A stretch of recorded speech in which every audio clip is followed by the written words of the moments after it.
بیوقوف بڑھیا۔ بہت پرانی بات ہے۔ کسی گاؤں میں ایک بڑھیا رہتی تھی۔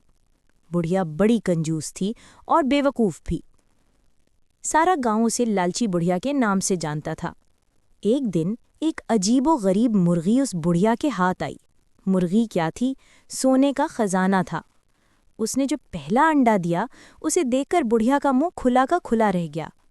انڈا دوسری مرغیوں کے انڈوں جیسا نہ تھا بلکہ سونے کا تھا۔ بڑھیا کی تو قسمت ہی کھل گئی۔ بڑھیا نے انڈا سنار کو دکھایا۔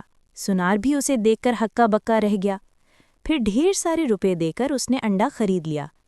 اس کے بعد یہ روز کا معمول ہو گیا۔ مرغی انڈا دیتی اور بڑھیا اسے بیچ کر ڈھیروں روپے لے آتی۔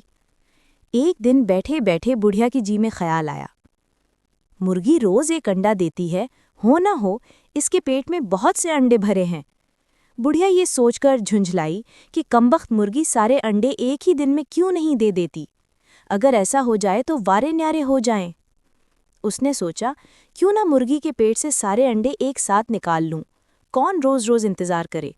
بس پھر کیا تھا، بڑھیا نے مرغی کو پکڑا اور اس کا پیٹ چاک کر ڈالا۔ مگر یہ کیا، وہاں تو انڈوں کا نام و نشان بھی نہ تھا۔ بڑھیا نے اپنا سر پیٹ لیا۔ اب تک اس کو ہر دن سونے کا ایک انڈا مل جاتا تھا، اب وہ بھی جاتا رہا۔ بڑھیا اپنی بیوقوفی پر بہت روئی اور پچھتائی۔ اس طرح اس نے مرغی بھی کھوئی اور سونے کے انڈے بھی۔